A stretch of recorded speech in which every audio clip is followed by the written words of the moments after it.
Rich dad poor dad, page 6 कि मैं पढ़ाई में कड़ी मेहनत करूं, डिग्री लूं और पैसे कमाने के लिए अच्छी सी नौकरी ढूंढ लूं। वे चाहते थे कि मैं एक पेशेवर अधिकारी, वकील या अकाउंटेंट बन जाऊं या एमबीए कर लूं। दूसरे डैडी मुझे प्रोत्साहित करते थे कि मैं अमीर बनने का रहस्य सीख लूं। ये समझ लूं कि पैसा किस तरह काम करता है और यह जान लूं कि इससे अपने लिए कैसे काम लिया जाता है। मैं पैसे के लिए काम नहीं करता। इन शब्दों को वे बार बार दोहराया करते थे, पैसा मेरे लिए काम करता है। 9 वर्ष की उम्र में मैंने ये फैसला किया कि पैसे के बारे में मैं अपने अमीर डैडी की बात सुनूंगा और उनसे सीखूंगा। ये फैसला करने का मतलब था अपने गरीब डैडी की बातों पर ध्यान न देना, हालांकि उनके पास कॉलेज की बहुत सी डिग्रियां थीं जो मेरे अमीर डैडी के पास नहीं थीं। रॉबर्ट फ्रॉस्ट का सबक। रॉबर्ट फ्रॉस्ट मेरे पसंदीदा कवि हैं। हालांकि मुझे उनकी बहुत सी कविताएं पसंद हैं, परंतु द रोड नॉट टेकन मुझे सबसे ज्यादा पसंद है। मैं इसकी शिक्षा का इस्तेमाल हर रोज करता हूँ। वह रोड नॉट टेकन, वह राह जिसे चुना नहीं गया।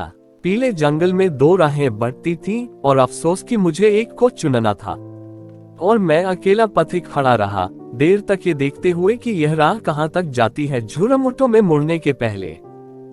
फिर मैंने दूसरी राह चुनी, उतनी ही सुंदर और शायद बेहतर भी, क्योंकि यहाँ घास ज्यादा थी और कम लोग गुजरे थे। हालांकि लोगों के गुजरने से यहाँ भी उतना ही नुकसान हुआ था और दोनों ही उस सुबह बराबर थी। पत्तियों पर काले कदम नहीं थे और मैंने पहली को अगले दिन के लिए रखा, पर यह जानते हुए कि किस तरह रास्ते निकलते हैं। मुझे शक था कि मैं कभी लो दूंगा।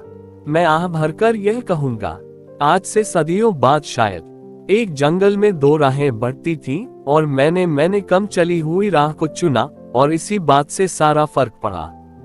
Robert Frost 1916। और इसी बात से सारा फर्क पड़ा। बहुत समय गुजर चुका है, पर मैं अब भी अक्सर रॉबर्ट फ्रॉस्ट की कविता पर चिंतन करता रहता हूँ। पैसे के बारे में अपने पढ़े लिखे डैडी की सलाह और नजरिए को न सुनने का मेरा फैसला दुखद था, परंतु यह एक ऐसा फैसला था जिसने मेरी जिंदगी की दिशा तय कर दी। एक बार मैंने ये फैसला कर लिया कि मुझे किसकी बात सुननी है, तो उसके बाद मेरी धन संबंधी शिक्षा शुरू हो गई। मेरे अमीर डैडी ने मुझे 30 साल से भी ज्यादा समय तक सिखाया, तब तक जब तक कि मेरी उम्र 39 साल नहीं हो गई, और इसके बाद उन्होंने सिखाना बंद कर दिया। उन्होंने ये देख लिया था कि मैं वह सब समझ चुका हूँ जो वे मेरी मोटी बुद्धि में भरने की कोशिश कर रहे थे। पैसा एक तरह की पावर है, परंतु इससे भी बड़ी पावर है वित्तीय शिक्षा। पैसा तो आता और जाता रहता है, परंतु अगर आप ये जानते हैं कि पैसा किस तरह से काम करता है, तो आप ज्यादा ताकतवर हो जाते हैं और आप दौलत कमाना शुरू कर सकते हैं। केवल सकारात्मक चिंतन से ही समस्या हल नहीं हो सकती, क्योंकि ज्यादातर लोग स्कूल में पढ़ते हैं और वहां वे कभी यह नहीं सीख पाते कि पैसा किस तरह से काम करता है, इसलिए वे पैसे के लिए काम करने में अपनी सारी जिंदगी बर्बाद कर देते हैं। मेरी शिक्षा जब शुरू हुई थी तब मैं केवल 9 साल का था और इसी कारण मेरे अमीर डैडी ने मुझे जो पाठ पढ़ाए थे वे बहुत आसान थे, और सारी बातों को छोड़कर विचार किया जाए तो उन्होंने मुझे 30 सालों तक कुल 6 महत्वपूर्ण पाठ पढ़ाए। ये पुस्तक उन्हीं 6 पाठों के बारे में है और इसे भी उतना ही आसान बनाने की कोशिश की गई है जितना कि मेरे अमीर डैडी ने इन्हें मेरे लिए आसान बनाया था। ये पाठ आपके लिए जवाब की तरह नहीं लिखे गए हैं, बल्कि मार्गदर्शक की तरह लिखे गए हैं। ऐसे मार्गदर्शक जो ज्यादा अमीर बनने में आपकी और आपके बच्चों की मदद करेंगे, चाहे बदलती हुई इस अनिश्चित दुनिया में कुछ भी होता रहे। सबक 1, अमीर लोग पैसे के लिए काम नहीं करते। सबक 2, पैसे की समझ क्यों सिखाई जानी चाहिए। सबक 3, अपने काम से काम रखो। सबक 4, टैक्स का इतिहास और कॉर्पोरेशंस की ताकत। सबक 5, अमीर लोग पैसे का आविष्कार करते हैं। सबक 6, सीखने के लिए काम करें, पैसे के लिए काम न करें। अध्याय 2, सबक 1, अमीर लोग पैसे के लिए काम नहीं करते। डैडी डी, क्या आप मुझे बता सकते हैं कि अमीर कैसे बना जाए?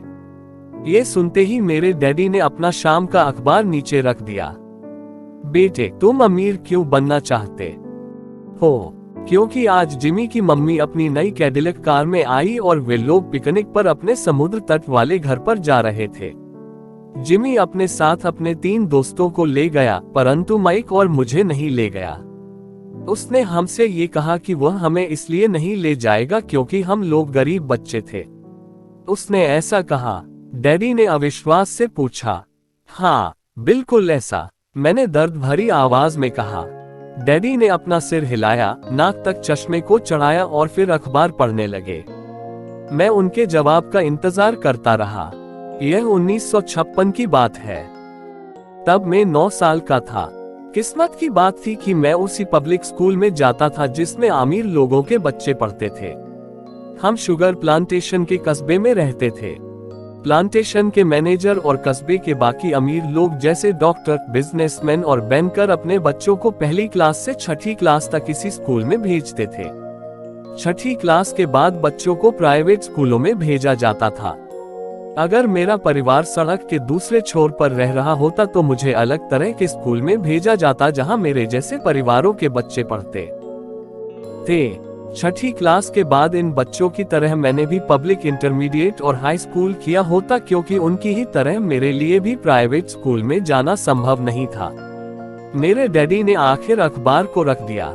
मुझे पता था कि वे क्या सोच रहे थे। उन्होंने धीमे से शुरुआत की। अगर तुम अमीर बनना चाहते हो तो तुम्हें पैसे बनाना सीखना चाहिए।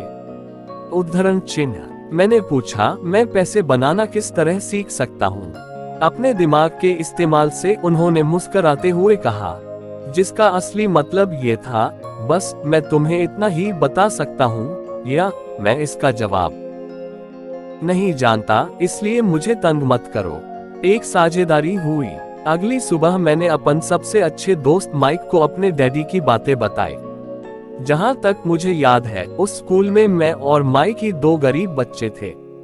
माइक भी मेरी ही तरह था, क्योंकि वह भी किस्मत की वजह से ही उस स्कूल में था।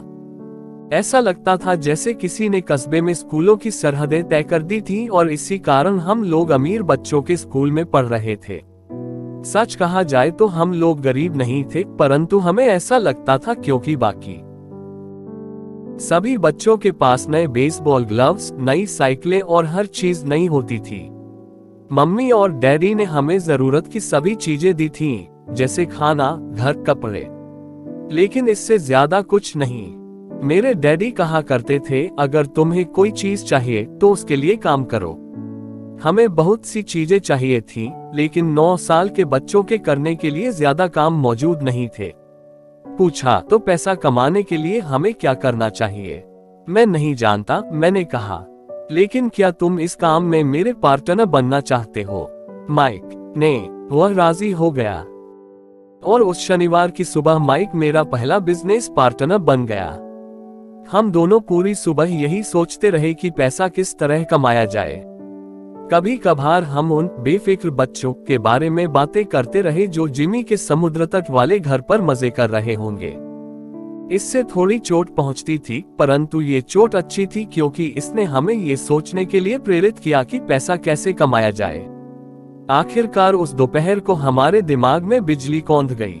यह एक ऐसा विचार था जो माइक ने किसी विज्ञान की किताब में पढ़ा था। रोमांचित होकर हमने अपने हाथ मिलाए और पार्टनरशिप के पास अब एक विशनेस था।